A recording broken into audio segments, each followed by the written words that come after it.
Tir horizontal sur une cible en chute libre. Un hélicoptère se déplace horizontalement à la vitesse V0 égale de 100 km/h. À la hauteur h égale 600 mètres, il laisse tomber un projectile de masse m.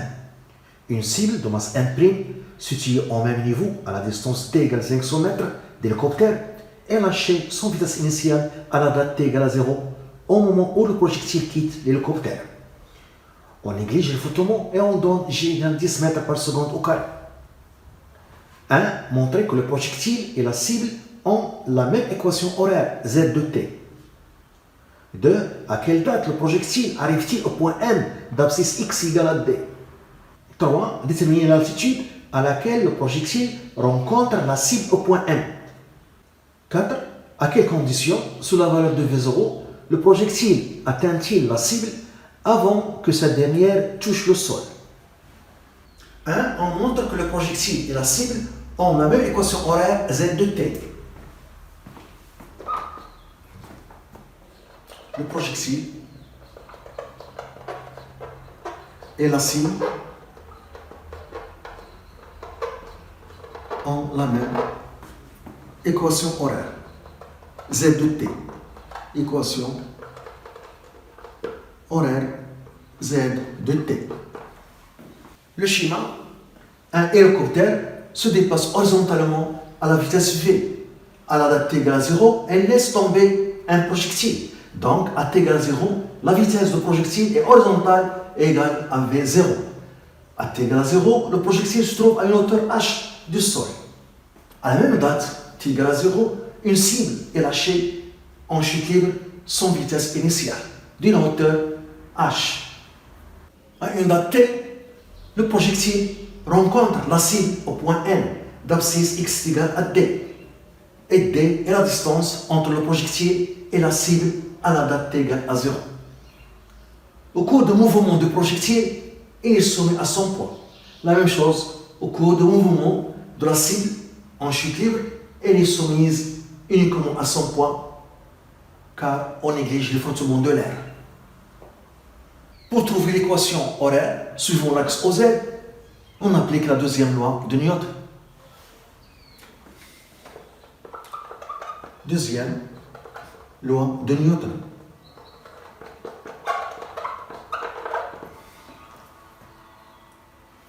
Pour le projectile,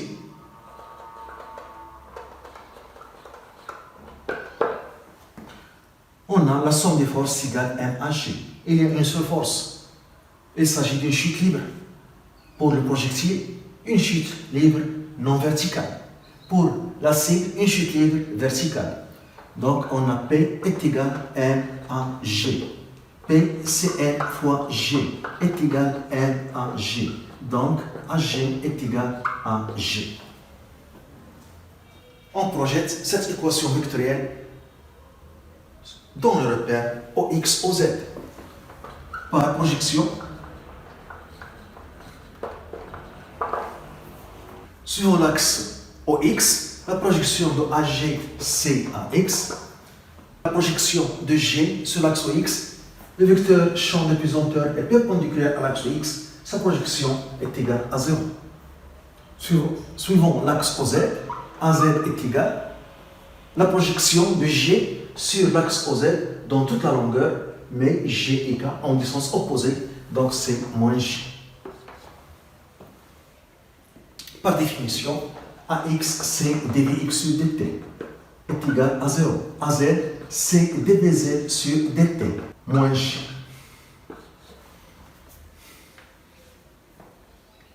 Par intégration, on calcule Vx et Vz. Donc, Vx est égal à une constante C1. Et Vz est égal à moins G fois T plus une constante C2. Pour déterminer les constantes C1 et C2, on utilise les conditions initiales à t égale à 0 pour le projectile. Donc, il faut voir la vitesse à t égale à 0, car C1 est une vitesse et C2 est une vitesse. Et les conditions initiales sont ici. À t égale à 0, on a la vitesse V0 qui est horizontale. Donc, il y a une composante horizontale V0 et une composante suivant l'axe OZ nulle, car V0 est perpendiculaire à l'axe OZ, il est horizontal.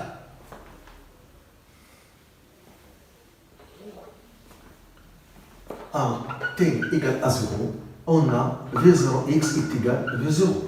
Donc on a Vx est égal à C1 à t égale à 0. À t égale à 0, je remplace Vx par V0x qui est une constante à partir de t égale à 0. Donc V0x est égal à la constante est égal à V0. Donc est égal à V0. Donc C1 est égal à V0 et par conséquent Vx est égal à V0. Donc Vx est égal à V0. On a Vz est égal à moins g fois t plus une constante C2.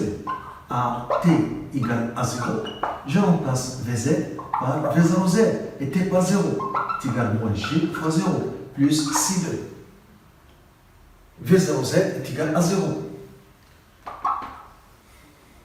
Donc C2 est égal à 0.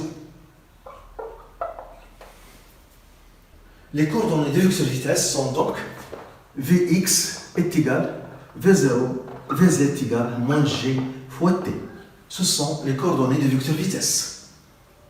Par définition, Vx c'est dx sur dt est égal à V0 et Vz c'est dz sur dt est égal à moins g fois t.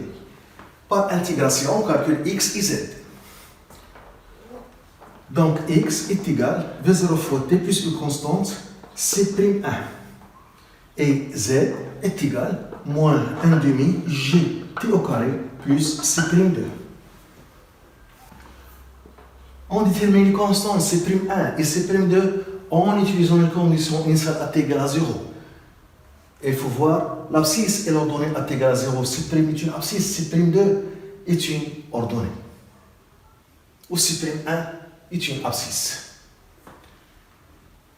On a à t égale à 0, on a x0 est égal à 0.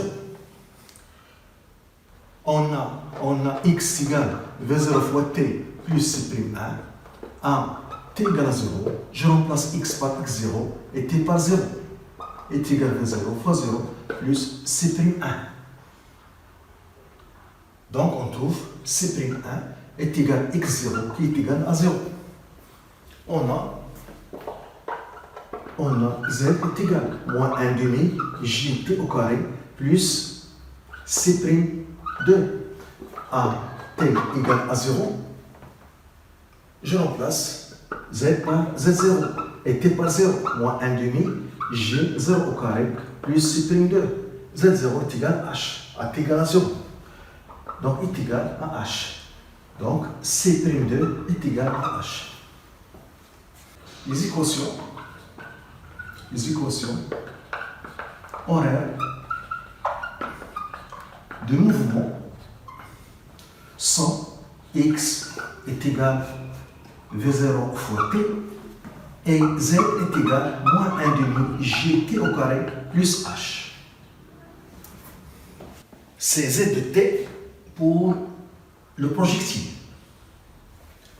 Maintenant, on cherche z de t pour la cible.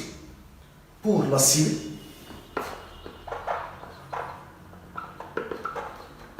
on applique la deuxième loi de Newton. P' est égal à n' fois ag. P' c'est n' fois g est égal à n' fois ag. Donc ag est égal à g. On fait la projection sur l'axe OZ. Par projection sur OZ, la projection de AG, AZ est égale à la projection du G, vecteur champ de pesanteur sur l'axe OZ, sa projection dans toute la longueur, mais G et K en sens opposés, donc c'est moins G. On a donné G est égal à 10 mètres par seconde au carré, donc AZ est une constante. Donc le mouvement du centre d'inertie de la cible est rectiligne uniformément varié, car l'accélération est constante. Donc, le mouvement est rectiligne uniformément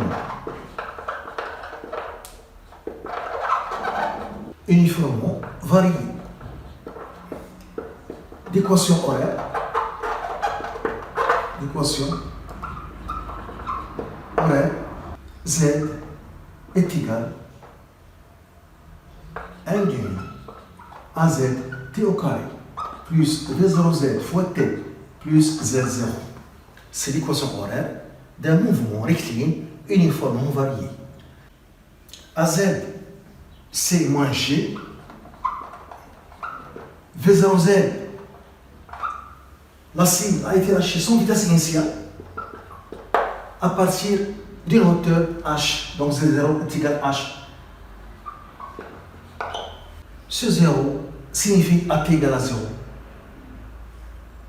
Donc l'équation horaire de la cible, c'est moins 1 demi gt au carré plus h.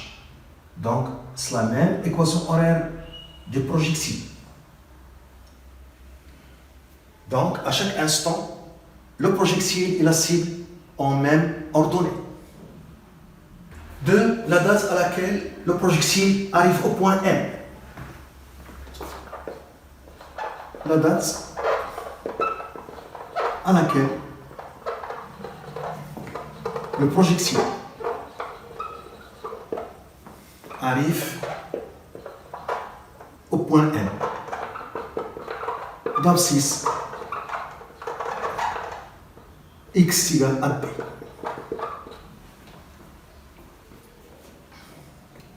On a l'équation horaire. X est égal pour le projectile x égale v0 fois t. Donc t est égal à x sur v0. X c'est d. D sur v0. On a v0 200 km/h. On fait la conversion en mètres par seconde. Donc 200 km c'est 10 × 3 mètres. Heure c'est 3600 secondes. On trouve 55,6 mètres par seconde. D égale 500. Donc T est égal à 500 sur 55,6. On trouve T égale presque 9 secondes. 3. L'altitude à laquelle le projectile rencontre la cible au point M. Altitude ou bien la hauteur ou bien l'ordonnée altitude à laquelle le projectile rencontre la cible au point M. On utilise l'équation horaire Z est égal à moins 1 demi gt au carré plus h. Donc Z est égal, T c'est la date de rencontre du projectile et la cible. Donc Z est égal à moins 1 demi fois 10, 9 au carré plus 600. On trouve Z égale 195 mètres.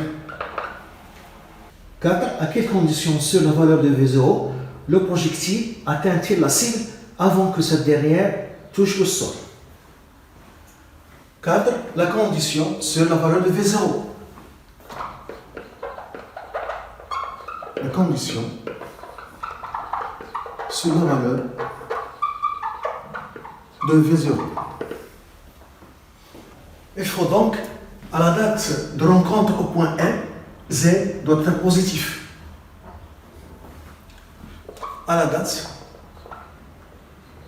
de rencontre,